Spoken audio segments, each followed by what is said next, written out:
NIA court में पेशी के बाद कोर्ट ने पीएलएफआई सुप्रीमो दिनेश गोप को न्यायिक हिरासत में होटवार जेल में भेज दिया है। गौरतलब है कि रिमांड अवधि पूरी होने के बाद दिनेश गोप को एनआईए की विशेष अदालत में पेश किया गया था। एनआईए ने दिनेश गोप को गिरफ्तारी के बाद पहले 8 दिन और फिर बाद में 4 दिन के लिए रिमांड पर लेकर पूछताछ की थी। सोमवार को 4 दिनों की रिमांड अवधि खत्म होने के बाद एनआईए की तरफ से 1 दिन और रिमांड अवधि बढ़ाने की मांग की गई, जिसे कोर्ट ने स्वीकार कर लिया था। सूत्रों के अनुसार रिमांड के दौरान एनआईए और झारखंड पुलिस के अधिकारियों ने दिनेश गोप से कई महत्वपूर्ण राज उगलवाए हैं। वहीं दूसरी तरफ दिनेश गोप के ऊपर राज्य के विभिन्न जिलों में दर्ज मामलों में भी रिमांड पर लिया जा सकता है।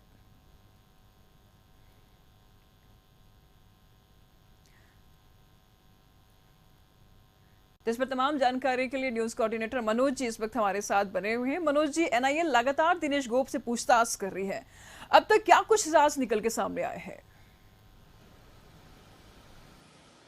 देखिए निशु, अगर हम बात करेंगे दिनेश गोप से जो रिमांड के दौरान जो पूछताछ हुई है उसमें क्या कुछ निकल पाया है, इसको लेकर के आधिकारिक तौर पे ना तो एनआईए ने और न ही राज्य पुलिस के अधिकारियों ने कुछ बताया है, लेकिन इतना तय है कि कई महत्वपूर्ण राज्य, खास करके अगर हम बात करेंगे तो संगठन से जुड़े हुए लोगों और संगठन के द्वारा जो हथियार खरीदे गए थे उन हथियारों को कहाँ छुपाया गया है। इसके अलावा अगर हम बात करेंगे तो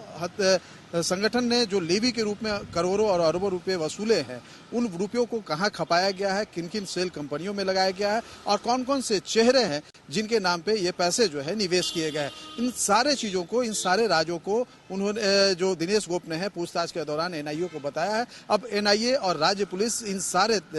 जो जानकारियां जो मिली हैं उनके आधार पर काम कर रही है और आने वाले दिनों में इसका परिणाम जो है वो सामने नजर आएगा जब कई लोगों की गिरफ्तारी होगी और हथियारों का जखीरा पकड़ा जाएगा। खास करके अगर हम बात करेंगे तो एनआईए का जो विदेशी कनेक्शन था, खास करके हथियारों की तस्करी को लेकर के, हथियार खरीद बिक्री को लेकर के, उसमें कौन कौन से लोग जुड़े हुए हैं देश के अंदर, राज्य के अंदर और दूसरे राज्यों के लोग हैं, उनका क्या भूमिका रही है, विदेश में कौन से संगठनों के साथ इसका तार रहा है, इन सारे चीजों को बहुत ही गहनता के साथ जो है एनआईए के अधिकारियों ने पूछताछ की है। क्योंकि अगर हम देखें तो पहला दिन जब कोर्ट में पेश किया था गिरफ्तारी करके लेके आने के बाद, तो 16 दिनों का रिमांड मांगा था एनआईए ने। हालांकि कोर्ट की तरफ से 8 दिन मिला था, फिर उसे न्यायिक हिरासत में भेजा गया, फिर दोबारा से 4 दिनों का रिमांड पे लिया एनआईए ने और 1 दिन फिर जब कल सोमवार को जब उसका कोर्ट पे पेश किया गया तो 1 दिन बढ़ाने का आग्रह किया गया था और 1 दिन बढ़ाया गया था, कोर्ट के द्वारा उस आग्रह को स्वीकार किया गया था, 1 दिन और बढ़ा था, तो 5 दिन पूछताछ हुई। कुल 13 दिन अभी पूछताछ हो चुकी है। आने वाले दिनों में एनआईए और जो राज्य पुलिस के जो दूसरे जिलों के जो थानों में मामले दर्ज हैं उसको लेकर के एनआईए और राज्य पुलिस के अधिकारी जो है रिमांड पे लेंगे, पूछताछ करेंगे। ये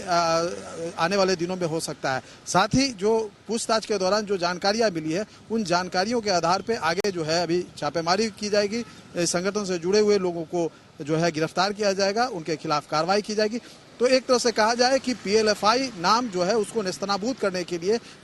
जो एनआईए और जो राज्य पुलिस है वो पूरी तरीके से लग गई है और इस पूछताछ में जो राज उगले गए हैं ये सारे चीजों को उसके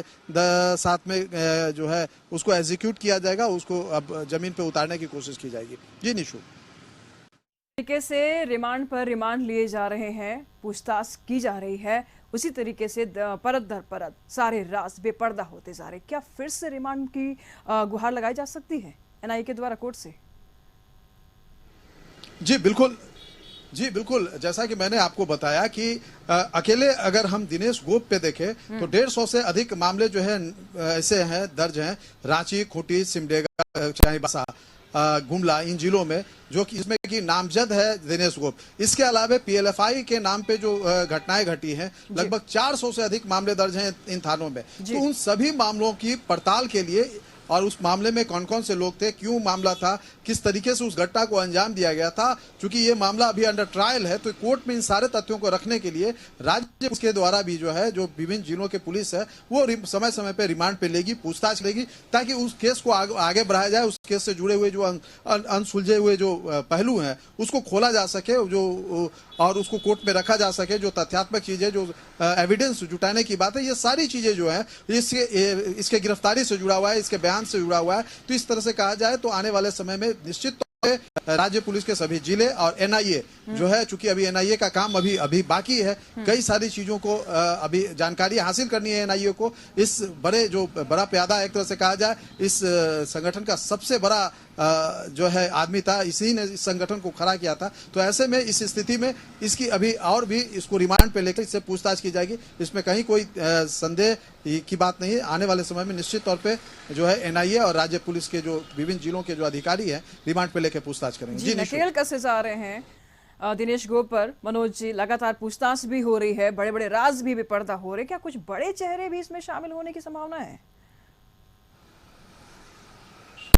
जी, जैसा कि मैं आपको बता रहा था कि जो पूछताछ में जो बातें सामने आई है उस पर एनआईए और राज्य पुलिस ने काम करना शुरू किया है और उसका रिजल्ट भी अब सामने आ रहा है। सबसे पहले हम देखें, इसकी गिरफ्तारी के बाद जो है खूंटी, गुमला, सिमडेगा में छापेमारी की गई और भारी मात्रा में गोली, बारूद और जो है सोफिस्टिकेटेड जो हथियार है वो बरामद किए गए। उसके बाद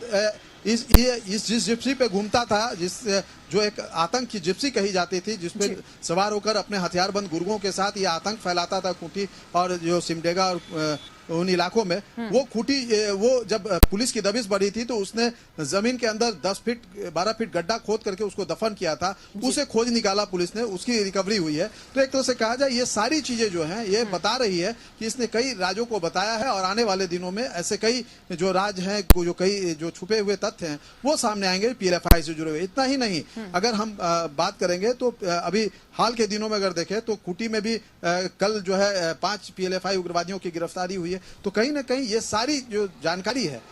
इसने दी थी कि संगठन से कौन कौन लोग जुड़े हुए थे, किस तरीके से जुड़े हुए थे। इतना ही नहीं, पीएलएफआई के विषय में एक चीज और ये जानकारी थी, ये